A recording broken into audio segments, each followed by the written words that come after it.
I'm a little punchy today. This is Punch it I up. feel like I'm re-entering the world. Yeah. I'm ready. Is it me?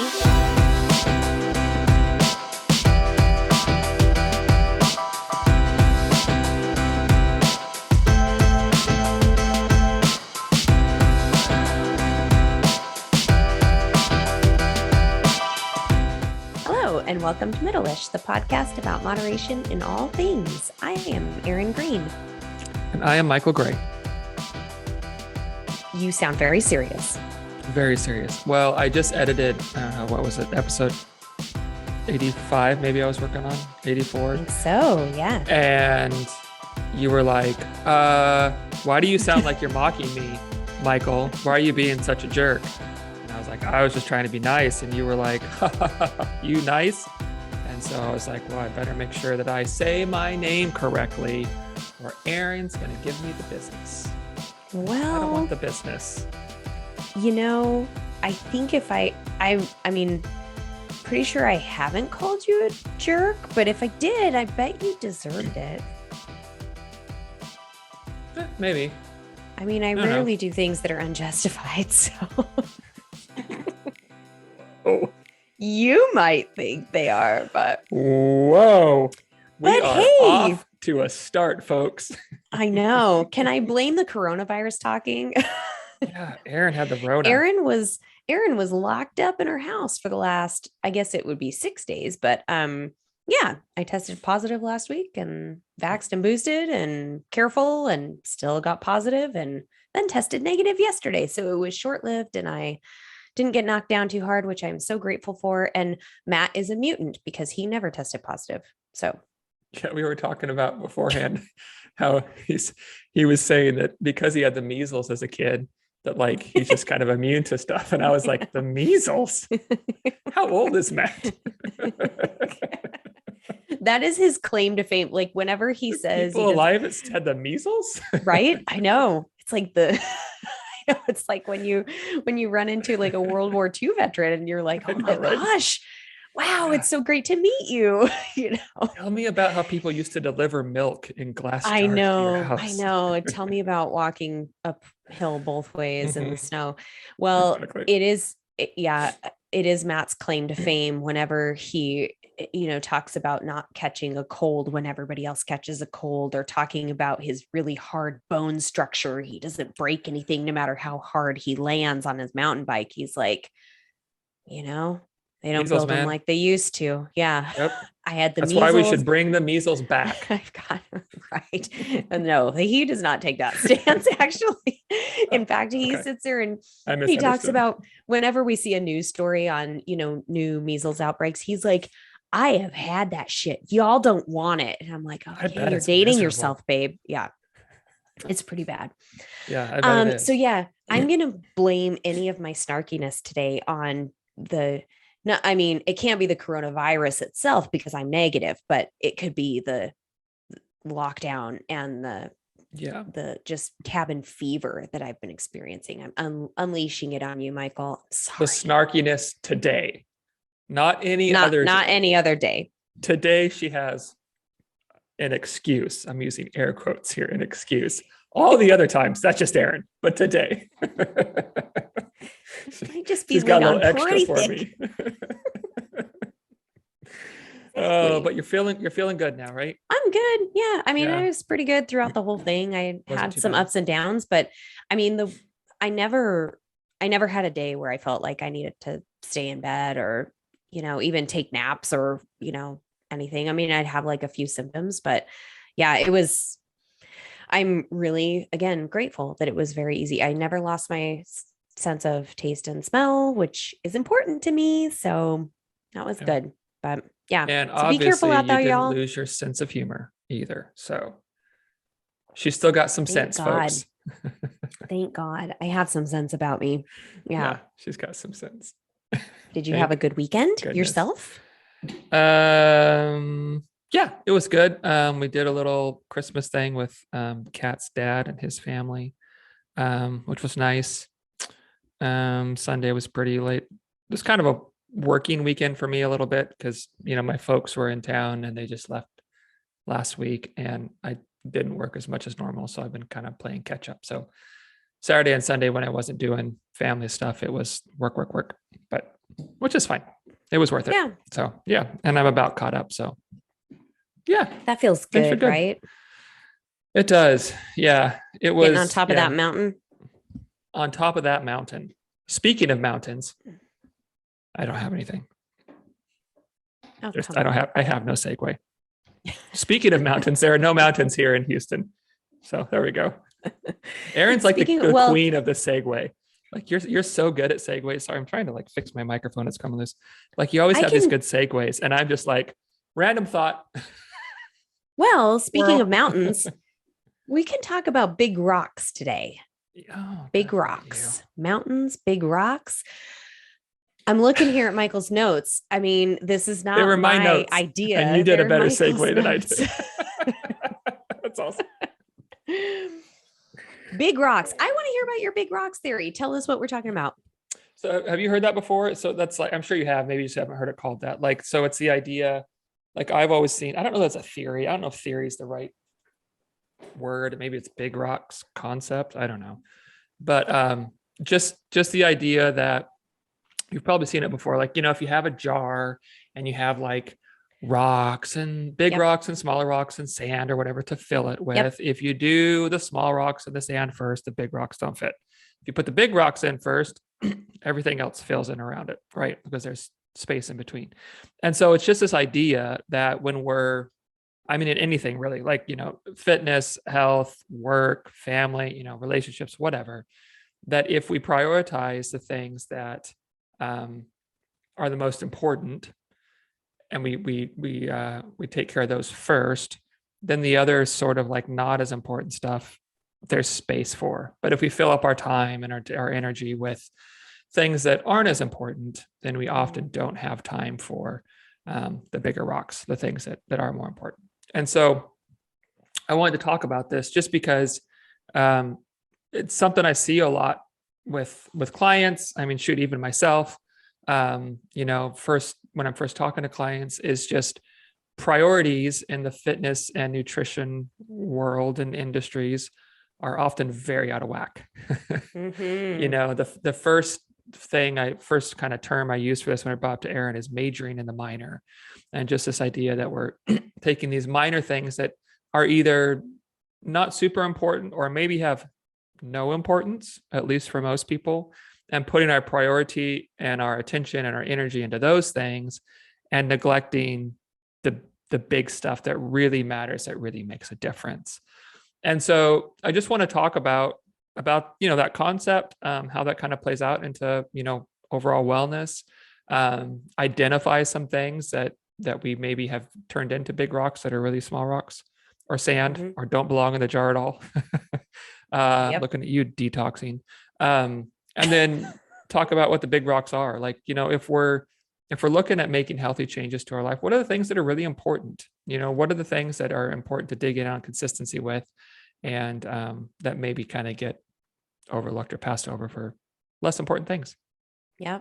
Yeah. And I think this looks different for each person when we look at those big rocks, those big things that need to be prioritized. And I tend to kind of start with categorizing things in the, different aspects of wellness, and depending on the wellness model that you've seen, we've talked about this on previous podcasts, but there's, financial and social, emotional, spiritual, physical, intellectual. So those are the 6 that I know of.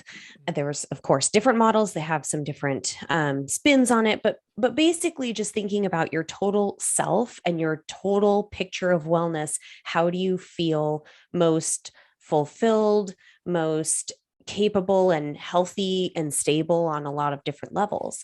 And depending on the person, it might be that, the big rocks they need to start putting into the jar have more to do with, like, let's say, intellectual wellness. If someone has just been kind of in a humdrum job for a while and they're just looking for something to kind of challenge them or break through or grow a little bit, maybe somebody has been a stay-at-home parent and they're just like, man, I really need to like fulfill this other part of me that has that drive to, build something. That's an intellectual wellness kind of piece, So looking at having these conversations with people and helping them, kind of prioritize those things instead of, like you're saying, getting kind of caught up in some of the details. And I see this a lot where people will really think that the minutia is important on a certain aspect. Like maybe we do identify intellectual wellness, just going with this thread. Okay, maybe we do identify that there's something more that needs to grow here.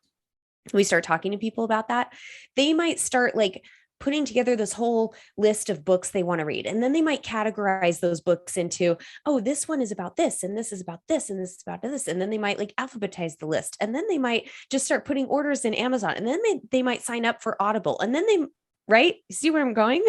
All of a sudden there's like this black hole of like decisions and putting the things into place that actually don't help you with the big thing that you want to improve.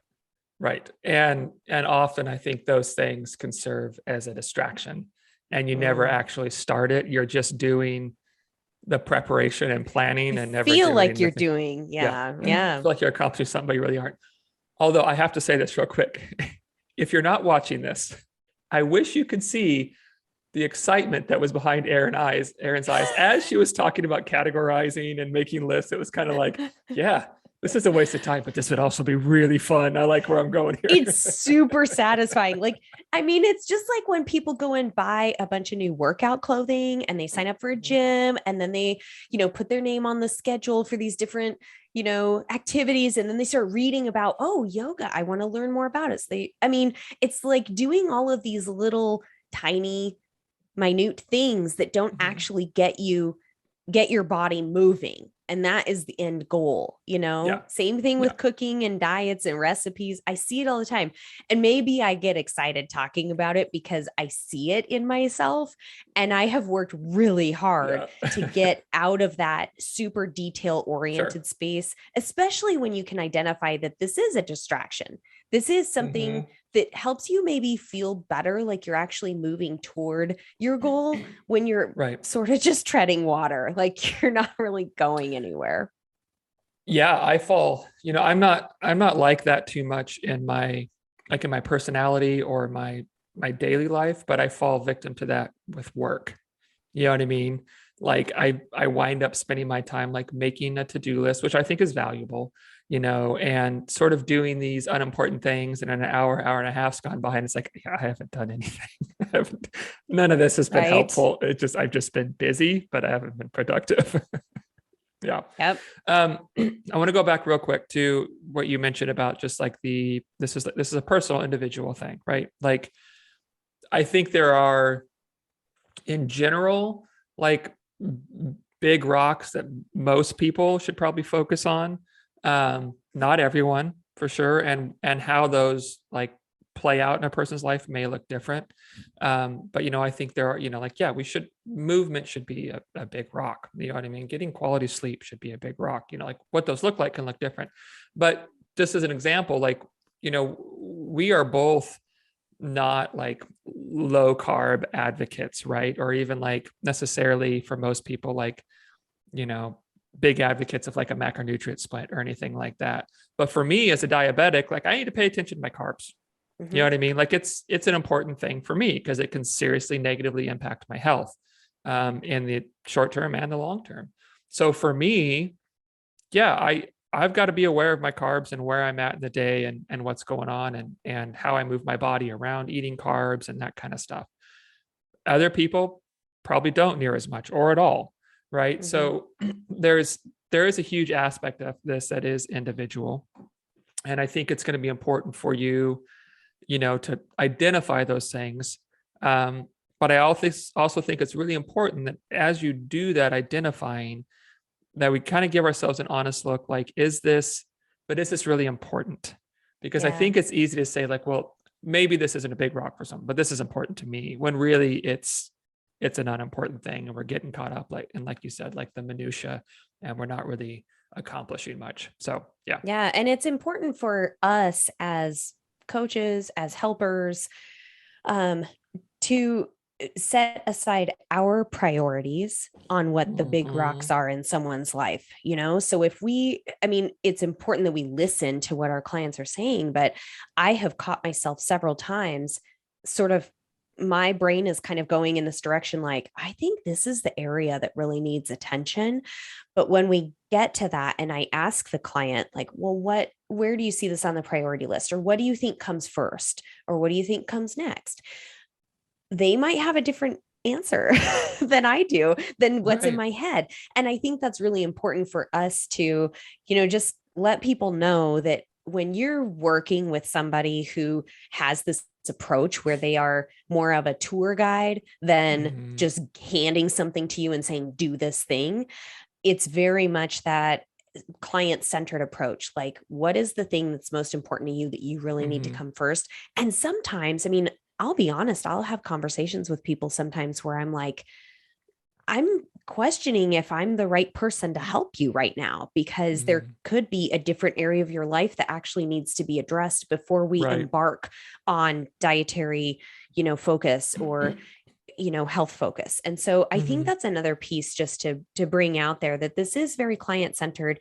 It can be highly individualized, and it's up to you as the person to identify that. It can be really helpful to talk through that with somebody, but yeah, it looks different to everybody. Yeah. Yeah. I mean, that's something we preach all the time, right? Is that individuality. Mm-hmm. Like it's just, that's why these blanket statements, blanket approaches, just, they don't work. That's why, Right. I mean, we're in that time of year where everybody's like, okay, I'm never eating sugar again. I'm not going to look at a carb, right? Like just Yep. all these insane things like you've done for the last 20 years or whatever, and they never work out because it doesn't take you into account. It's Mm-hmm. going the wrong way. It's going, the big concept and working down to you, where it's like, no, we need to start with us and build Yeah. something based on Well, those limitations and strengths and preferences. and because the dietary changes are so hot right now in the new year, it always emerges like this dietary change that everybody wants to make. I'll also say that someone else's, um approach, they might have their big rocks all in place, so to speak. So maybe they already, like your friend has Mhm. already had a consistent sleeping routine. They've already been making plenty of meals at home. They Yes. already have, a pretty consistent eating pattern in terms of timing and the amount of plant foods they have in, and, just the quality of their diet. And so then they can move on to some of those more Hmm. minute, kind of nuanced Yes. changes in their Great point. routine. And you might look at it and go, well, so and so is doing this. So and so is, drinking the green juice every morning Hmm. and blah, blah, blah. I'm going to start doing that too. When Hmm. actually, you might need to start somewhere else in order to get to that place. And Right. I play this kind of game with clients all the time. Like, if you can, okay, let's say you get to where you picture you want to be with your health, with your fitness, with eating. What does that look like? Paint me a picture. Let's get into Hmm. detail. Let's talk about what your day looks like. Let's talk about how it feels. What kinds of practices are you doing? And really get them to describe, what does that whole picture look like? Yeah. And then, are you going to start there? Like, that's what you want to do, like tomorrow or this week? No. Let's back up. What's the Right. first step? What are the big pieces that need to be in play before you get to that point? Hmm. And you really have to kind of walk them back a little ways and let them sort of tease it out and figure it out. And then all of a sudden those big rocks start to emerge, and those Right. those big important pieces start showing Hmm. themselves and being like, okay. And that can be really hard for people to start in those places because they do seem so simple. We just might as well skip that step. That's not Right. true. Right. Yeah.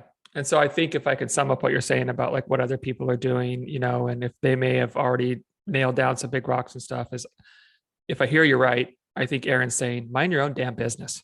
Did Pretty much. I get See, it right? who's snarky now? Who's snarky now? I'm always snarky.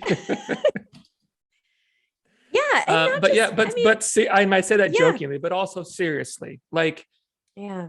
it's just so important that you don't get caught up in what someone else is doing, because like people dismiss this so easy because like, yeah, I know. But like, no, it's really, really important. You Yeah. are not them. Like you are a very unique individual with unique, like, experiences and history and needs and preferences and understanding and not like all that stuff goes into who you are right now in this moment. And that person, even if they, like are a similar weight or a similar height, whatever, have some similar history, they're wildly different than you. And it even comes down to like the beliefs we hold. You know what I mean? A lot of it comes down to the beliefs we hold, I think, in our where we're at in our relationship with food and our bodies and exercise and that kind of stuff. And what moving forward means to us. And there's just so much that goes into this that it doesn't matter what anyone else is doing. It really doesn't. Like I said before, like, sure, there are some big rocks that I think most people need to have as a part of a healthy lifestyle, but those could look like a million different things, and so it's just, I said it jokingly and just to kind of be an ass, but at the same time, it's true. Like, you need to mind your own business. You need to focus less on what other people are doing and more on how are you relating to what you're doing? How is it actually working for you? Because what we see is, oh, so-and-so's doing this and they're quote unquote successful, whatever that means to you. And so then you're spending your time trying to replicate their results. And you have a very few pieces of information into what's gone into that success. You have maybe what diet they're doing or exercise program or how many meals a day they're eating or something like that. And then you're taking that one piece of information, inputting it into an organism with a billion pieces of information that impact that and going like, I don't understand what's going on. Well, there you go. You don't understand what's going on. Yeah.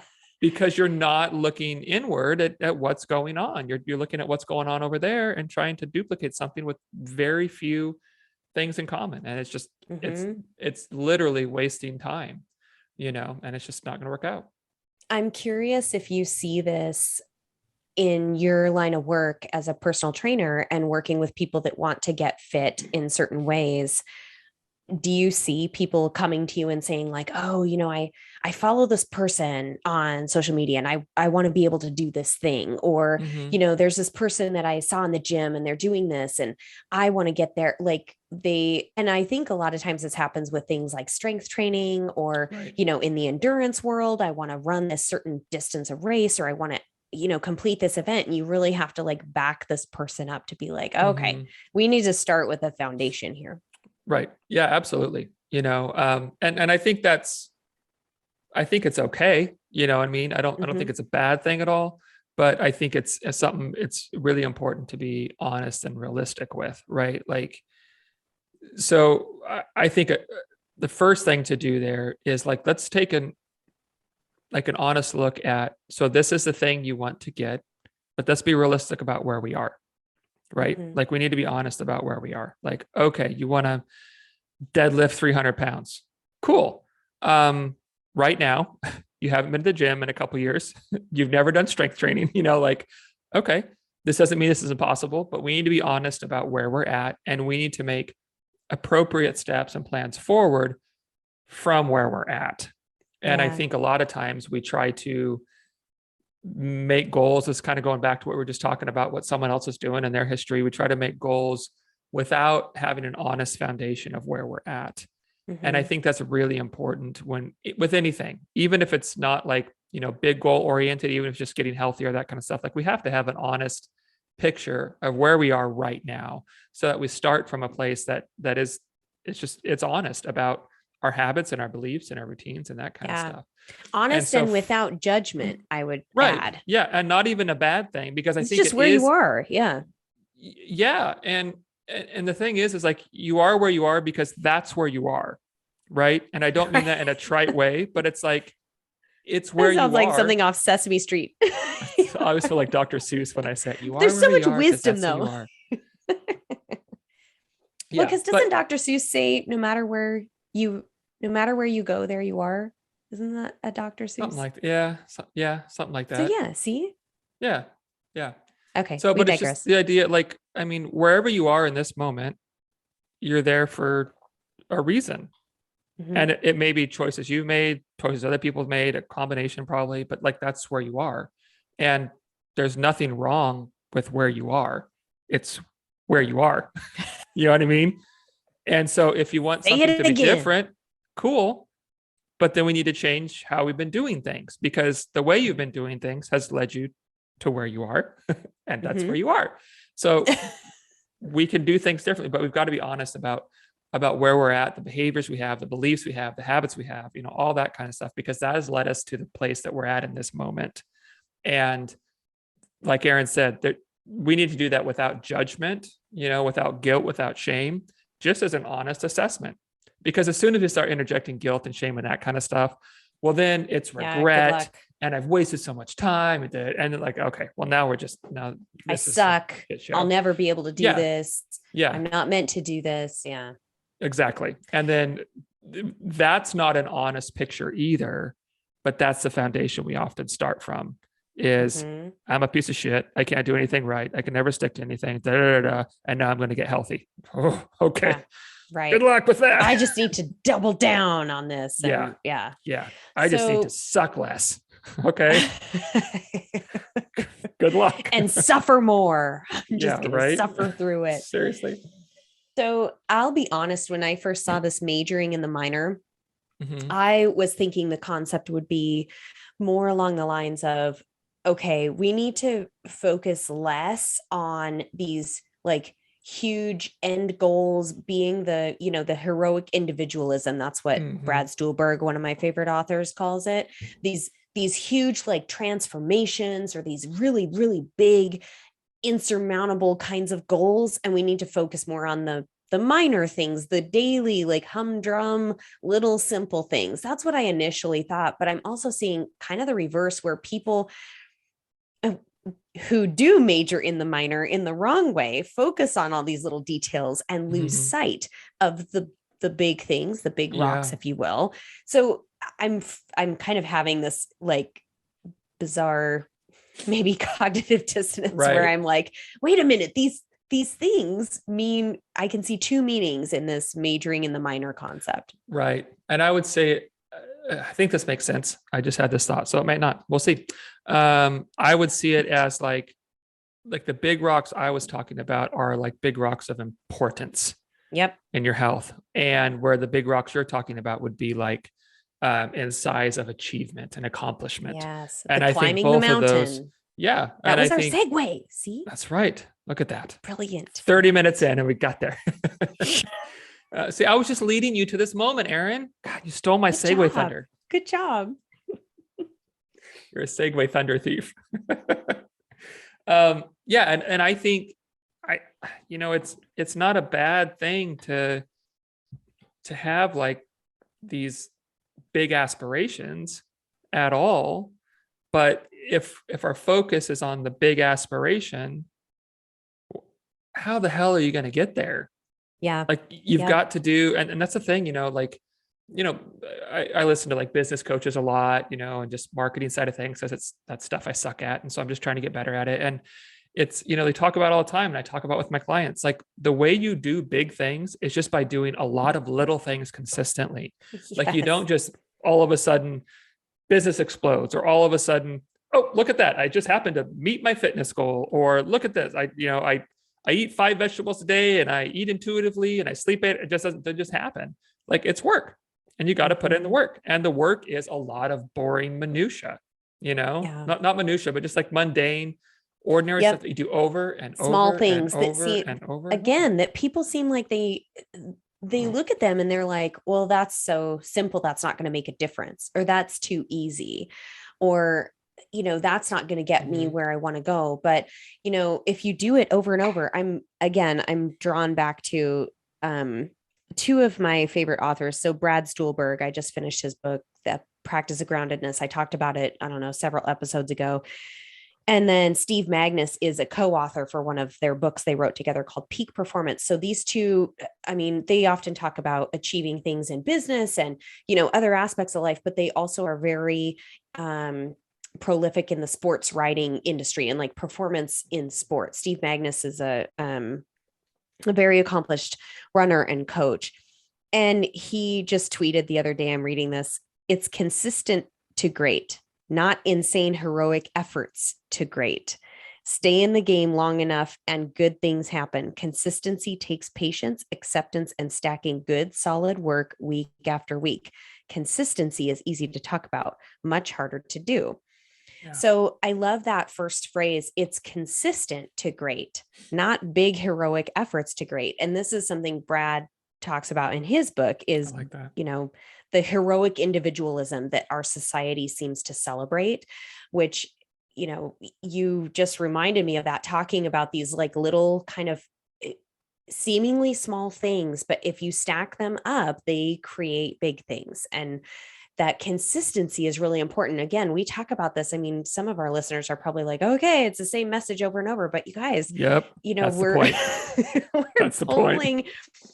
We're pulling experiences and observations that we have in our own lives and that we see in others because we help people with this all the time. Mm-hmm. Obviously, we're reading and listening about it and hearing this message, and it's something we totally believe in. And especially in the new year, where this is a very common place for people to look at, oh, where do I want to be by this time next year? And what do I want to accomplish in 2022? And what are the big things that I've put on my plate, like here in January, that I'm going to do? Be very honest about the path to get there. Mm-hmm. And don't lose sight of those daily tasks, the consistency that you can breed. And then one last thing I'll add is good enough is usually good enough. Good enough over and over again. That's how you get to great. That's a quote from Brad Stulberg too. So I like that. Good enough is usually good enough. That's good. Mm-hmm. That's good enough. Enough. Yeah. So just kind of building on that, I have seen or heard, encountered, whatever, over and over and over and over and over, working with a new client, like someone just starting with me. I have heard experiences of trying to jump to great, right? Right. Like, well, I did all these things. I made all these massive changes. I overhauled my lifestyle all at once. Man, for 3 months, it was great. And then it all just fell apart, right? Like, I can't tell you how many times I've heard a very similar story to that, and it doesn't work out. Mm-hmm. Versus, I can't tell you how many clients I've worked with that over the course of 6 months, a year, or several years, that when they've just done some basic things and they've done them consistently and they've built on those basic things, like, hey, you know what? Let's start out. Let's try to get 2 veggies in a day, and let's look, for 20 to 30 minutes of activity 2 to 3 times a week. Cool. We got that down. Let's build on that. How about we shoot for 3 veggies a day? How about if we shoot for 20 or 30 minutes of activity 3 or 4 times a week, and then let's build on this and build on this. And literally, like, not only do they are they able to do those things consistently because it's sane, it's manageable, right? Also, there's the complete understanding that it won't be perfect, and that's fine because there is no perfect. That's important too. Doing things imperfectly is kind of doing them perfectly, because that's the way this goes, right? Yeah. So there's that understanding, but there's also this cool thing that happens that as we really get good at being consistent, it bleeds out into other areas, all the time. I have clients who are like, we're focused on these couple things, and I'm doing this too and trying to get this, and it's nothing crazy and insane. It's just like, oh, I see how consistency pays off. I see how doing something over and over and putting those reps in of whatever it is gets easier. And I have some energy and time to give to some other things that maybe aren't related to what we're doing at all, but they're also absolutely related to what we're doing at all. And this bleeds out, and people just begin to look for, there's this heightened awareness of oh, I can take this on and I can take that on in small, doable ways. And I can set small goals and I can begin to build on them and that kind of stuff. And so it's just really cool how, what you're talking about, we don't go heroic action to great. That's what people try to do, changing everything about my life today. Here we go. It doesn't work out. But what does is, okay, let's take a step. Let's take another step. Take another step. Let's just walk the path that we have to walk.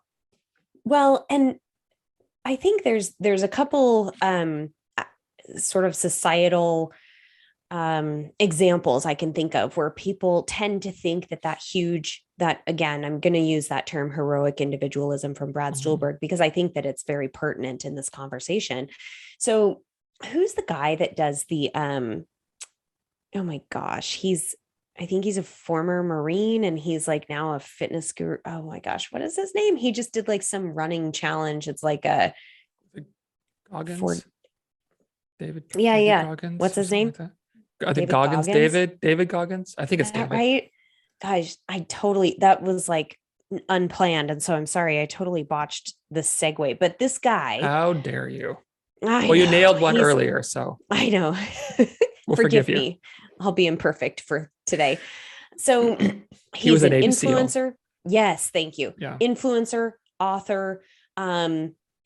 I think he's gone through, he has a story that of overcoming something, whether it's, you know, fitness, weight, addiction, injury, who Mhm. I don't know his whole story. I just know that a lot of people love this guy's message and just cling to his sensationalized approach to big extreme things. Now, we've said this before that small steps look different to everyone and goals look different to everyone depending on your baseline, your personality. Now, this guy is an example of doing huge, extreme things that put you way out of the realm of comfort into this situation where you really have a high chance of failure, but you could push your way through or claw your way through if you really really want to. Yeah, that's a So better that way to say grit and that. determination, yeah, Claw. that yeah, that Yeah. grit and determination, and I mean it's celebrated, but then let's also take a look at how many times this guy falls injured because he does this. What else does he have going on in his life that, you know, I mean, he's an influencer, like that's how he makes his money. Like, does he go to a regular 9 to 5 job? Does he, Mhm. you know what I mean? So all of a sudden we're kind of faced with, okay, is this a realistic way for me to approach those things? And do I have the same kind of personality as this guy and the same set of circumstances? I mean, obviously, being a Navy SEAL, this human has been conditioned in a way mentally to approach things in that capacity. Most of us don't have that same sort of Right. mental training and physical Right. training. So I just offer that as an example of when people look at, you know, they get inspired by these stories, you know, or like the Steve Jobs of the world or whatever, who like grew his business to this, you know, sensational Mhm. success that it is.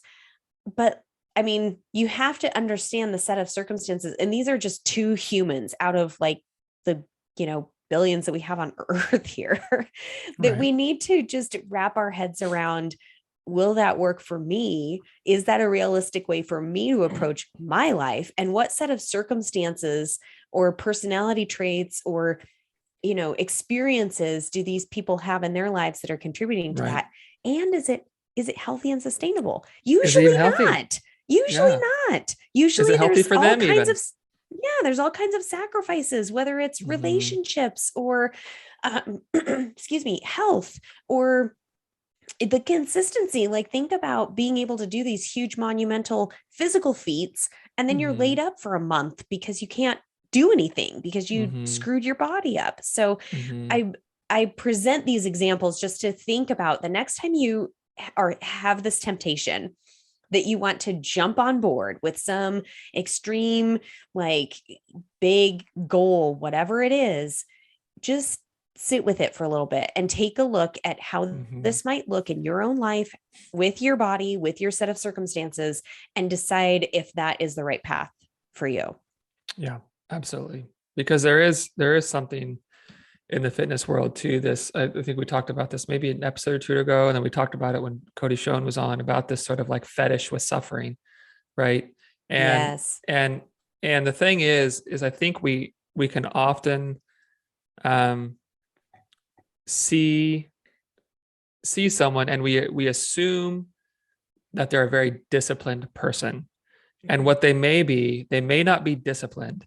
They may be terrified about who they are and what their life will be like if they don't continually push and punish themselves. Mm-hmm. And those can look very similar, right? Like Yeah. it can look very like, wow, you just never eat, you know, any packaged, stuff. You never eat sweets. You just always, diet's so clean. On fruit and vegetables and protein, and that's it. And you plan every meal and you take every meal with you, and you never miss a workout. And that very well may not be discipline. That might be disordered eating. That might be like some serious mental unhealth that you're looking at. But because we fetishize, it's like, oh my God, struggle, suffering, hard work. It's like, oh, It's discipline. They're just disciplined. It's like, no, they may be absolutely miserable in every way, including physically. But we just make this assumption because of fitness industry and diet culture and all that. Like, no, this is the good thing. This is a noble thing. This is what you should chase. And I think a lot of times we see that stuff and it's easy to be like, oh, wow, so disciplined. It's like, no, it's not discipline. It's like illness. Yeah. It's not well. No, you're exactly right. And I think that's a good point in this conversation. Again, going back to that whole individualized concept, when you see what other people are doing, I think it's healthy. And I think it's worthwhile to look at what other people are doing for ideas, for inspiration, for perspective, for knowing that what works for you and what doesn't work for you, and relating it back to your life and being curious. We talked about that in our 5 things to make your New Year's great. If you have not listened to that episode, go back and listen to it, because I think because it was really gold. Good. It's so good. It was really good. I know. Look at us, pat ourselves on the back. Hey, why not? Yeah. Someone's got to. I know. Good job, partner. So go us. I think it is worthwhile to be curious about those concepts and about what other people are doing and what might work for you. I think it's very easy to fall into that more is better, or even that competitive kind of realm where, oh, but so-and-so's doing this, I can do it better, or I can do more, or I can do just as much as that person is doing over there. Use it if it is helpful for you, but God, be honest about that. If it's helpful or if it is eating you alive, trying to keep up with the Joneses or to compete with what society deems worthy of your effort and time. Yep. I completely agree. Yep. Yeah. Because I do think, we can pick up stuff like this. It's not a bad idea to see what other people are doing. Like that's learning and growing and evaluating. Like those are all good things. But if it's like, okay, I don't know what to do, so let me look at you and you tell me what to do. Then we're kind of going about that the wrong way. But Yeah. When we talk about, I'm just looking at some of your small rocks, big rocks thing. So the small rocks, excuse me, I'm thinking, man, we're both like froggy today, aren't we? I always am. I've always got crap in my throat. And you know what? My dad always does, eternally. Like every day is like, I'm like, man, it's just what I'm destined for. It's just, it's what gives you that wonderful sort of gravelly kind of voice though. Which is fine until the microphone, until you're like hacking up in the microphone. Yeah. Then it's not so fun.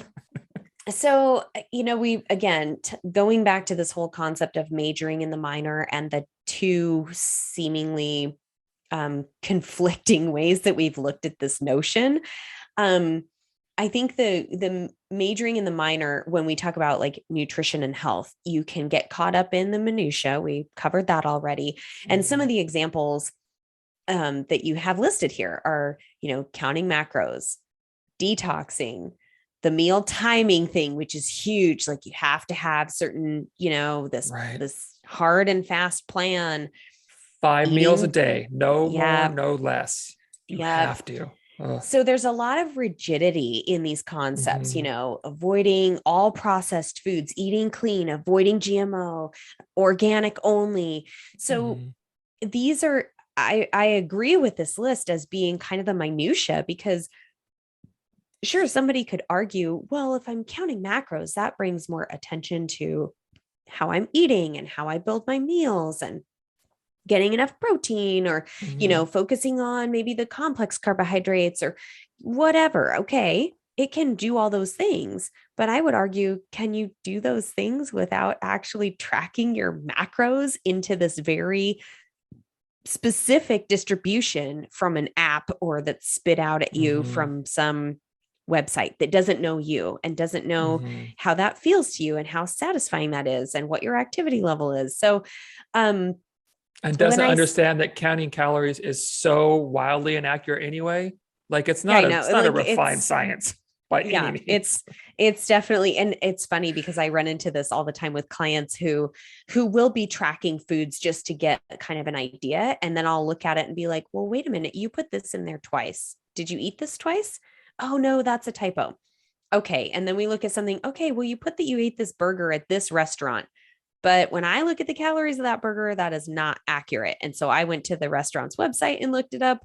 It's like over twice as much as what was in the app. And so just saying like, it doesn't matter the calorie level of that. It matters the accuracy and what you think you are learning from following this app and how successful you think you are. So again, getting into some of those details that people think they need, that rigidity and that sort of this, I just need to ratchet down. And well, let's look at really what we're trying to accomplish. And if you start counting your macros, or if you start this detoxing plan, what kinds of practices do you think you'll be in place? Well, if we really start boiling that down, it comes into like, oh, I need to make my breakfast at home instead of going through the drive-through. Oh, it means I need to plan some snacks ahead of time. It means I need more color in my diet. Like we really get down to these big rock basic concepts when we talk about what is underlying some of these kind of extreme dietary and fitness endeavors. Right. And that's a great point, because I think the small rocks, and maybe it's calling them small rocks is inaccurate, because some of these things I don't think have a place at all. You know what I mean? Yeah. But just in terms of not being important, a lot of times these small rock things can accomplish some of the things that big rocks do, like you're talking about, but they also come along with extras, right? Like, sure, counting your macros may, help you plan out meals in a way that works for you and make sure you get enough of a macronutrient, whatever. But it often also comes along with this obsessive need to track everything that you eat, right? This need to be very specific with like, oh no, I ate 31 grams of carb or 31% of my, calories from carbs, and I was only supposed to be 30, which the body's like, I don't give a shit, doesn't matter. But then we're obsessing over this and trying to make these and we wind up spending all this energy on something that literally does not matter. And our attention and energy goes on the details of that approach and completely misses the benefits that it might bring. And so it's like, sure, it can help with these things, but it's also loaded with all this other stuff that all our attention's on, where if we just don't do that and we just focus on the thing, well, now we're like putting our energy somewhere that really makes a difference. Right. Yep. And this is another example of this is something I learned in my training, at a high level in triathlon. And I remember early on, I would view my workouts as pass fail. Like I would view, say, a bike workout that had these very specific targeted power intervals where, this is the target or the target range. If I didn't hit that range, and I had those perfectionistic tendencies and I have that very type A, it needs to fit into this nice little box. So I am aware of that. And again, that's something that I have had to really work through and provide some different perspective for myself. But if I looked at all those workouts as pass fail and I got really down into those like just details of, well, I didn't exactly hit 210 watts each time. I only averaged like 207 for this one, or I only averaged, 202, or I couldn't even get over 200 or any of, like, I would focus on how imperfect it was. And I would get so down on myself, like I failed the workout. And my coach would say, look, Erin, your workout isn't pass fail. You didn't fail anything here. And finally he said to me, you still got a really great training session. Like that is still a really effective training session for your body. It's still a great workout. And once I sort of embraced that and let myself realize that every training session I did, if I did my very best to execute it as written by the metrics and this very specific, there were several times I would just nail it and it was perfect. in as it was written. There were several times when I didn't. And I just had to remind myself that like, okay, there's a lot of other factors going on in my life, whether it's, training load and that is affecting this workout, whether it's stress at work or stress with my husband, or, I didn't sleep well, or man, I didn't have time to fuel right, or whatever. I drank too much last night. I mean, whatever it was, I could kind of look at that with the perspective, but I went out there and I did it. I did the best I could to execute this workout. And it's still a really great training session. And I learned from that experience and it's done now. Like I don't have to ruminate and dwell on it.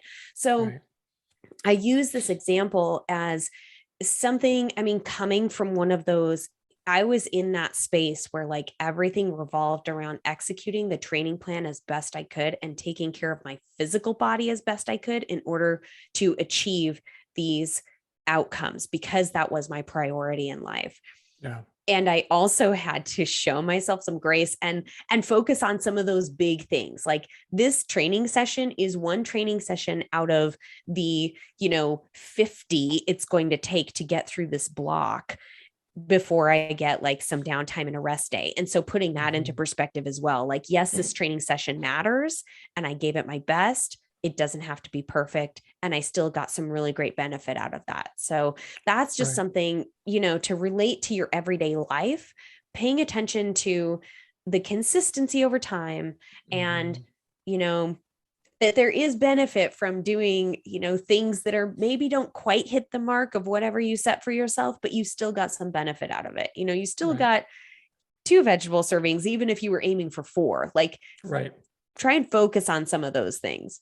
Absolutely. And I think that plays into just like the whole concept of like when someone's like beating themselves up because they had a bowl of ice cream at 11 o'clock at night. Right. It's like, okay, so maybe, we can talk about it and we can figure out what's going on. And, were you nurturing yourself in some ways? Was it something that was really just like, man, like I wasn't hungry. I wasn't stressed. I just did a thing, whatever. But at the same time, it's like, is that bowl of ice cream going to matter in a year? Like, is this going to like, seriously, is it going to like a year from now, you're going to be like, man, where would I be if I didn't that Thursday night where I had that Thursday ice cream? Like, it's just like, it's taking, too often we take these things that are just not even like unimportant, like don't matter at all. And we act like they are so monumental and like they will bring progress to a halt, attempts to like dead stop. Like I can't tell you how many times I've heard someone, like a few days or a weekend or a week of just like where they quote unquote went off the rails and it completely brought all their efforts to a halt. And it's like, it doesn't. For what? Like, I know. Yeah. I can't tell you how little that matters. Yeah. Like at all. Like, sure, we don't want to get into a pattern and, be consistent with this stuff because that could negatively impact our health. But in and of itself, it does not matter even a little bit, right? But it's that taking those unimportant things and like, here's the big rock. This is monumental. Yeah. But all right. Yep. You good? So yeah. Anything else? Majoring, I think majoring in the minor, we unpacked that one well. Unpacked it. Yes. Like a Christmas present. I was waiting for something profound and creative to come out of your mouth, but no. Yeah. Nope. Nothing. There was nothing there. Yeah. Yeah. Progress, not perfection, people. That's what we're encouraging. Always. Yep. All right. You got a me and the Medane? I got one. Oh man. Do I have so many being locked in my house for the last 5 days? So many. Go ahead. I'll Life let you go was first. full of meaning. Mine was this morning. So I had a early morning training session at like 7:30. And so I got up a little bit earlier than normal, just to kind of get breakfast going. Kathleen didn't sleep well, so she was sleeping a little bit. Lila wasn't up. And I was just kind of getting coffee going and starting to, make breakfast for the girls. And Sophie let the cat in the front door and she goes, Daddy, come here. And so I went around to the living room and to the front door and she's like, look. And the sunset was just like, or sunrise was just like gorgeous, like gold and deep red and purple, just like beautiful. And she's like, look, Daddy. And so I just picked her up and just held her. And it was chilly this morning. It's like 41 or 42. So she's in a little nightgown. She's like cold. And, don't have socks on. It's kind of, we're shivering, but we're just standing there just talking about the sunset and looking at it. And we're like, this is pretty cool, huh? This is a neat thing to get to share together, huh? And she's like, yeah, this is really cool. And so it's just this cool little moment of like, I was running late. I got up late. I didn't technically have time to do that, right? But like 100% had time. And just to pause for a minute in the morning and just like soak up this moment with Sophie was pretty freaking cool. I love that. And I love your point that you do have time for that. Like, we tell ourselves all the time, I don't have time for this. Yes. You do have time. Yeah. Even if, and those moments, those little, couple minutes of just hanging out, watching the sunrise. Yeah, it was maybe a minute. Yeah. It's just, but it's a moment that makes a difference. And so I think it's a great message. And that's something that I'm trying to do more of in my life when I get sort of caught up in the to-do list, or I've got to, keep running from here to there. You do have time for those little moments. So make time. Absolutely. So mine is related to being, in COVID isolation or whatever you'd call it this last week. So I tested positive on Wednesday, and Matt didn't go into work on Wednesday because he, was waiting. We were all waiting for our, tests and everything. And then we waited the 5 days. So we were here working together Wednesday, Thursday, Friday, and then yesterday. And as somebody who is at home alone with the cat, like I would say a good 80% of my time is spent here in my office, alone in the house.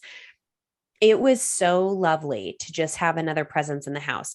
We hardly spoke during the workday. Like, he was at his desk working, I'm here working, we rarely interacted, but there was just something about having this other person in the house, and just the very random or occasional kind of, check in or chat or touch or anything. I was just like, man, it's really nice just to have Matt here.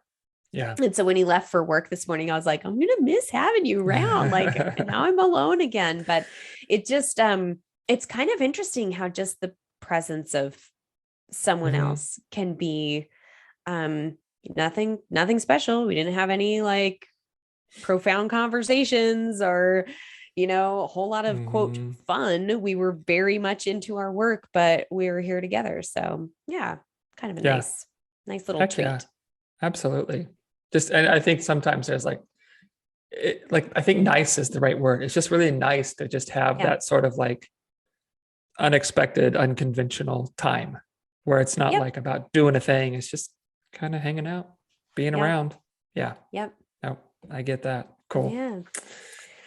All right. Well, thank you, everybody. Yeah. We hope you just take some time to look at like, what are the most important things that are going to help you, live a healthier life. And like Erin said, all the ways, intellectual, spiritual, emotional, physical, all those things. And what are maybe some things that have gained importance in your life that maybe don't deserve as much importance as you're giving them? And how do you let those go and maybe adopt something else? So hope you take some time to look at those. Yes. Thank you so much for listening too. Appreciate We'll catch you next time. Bye.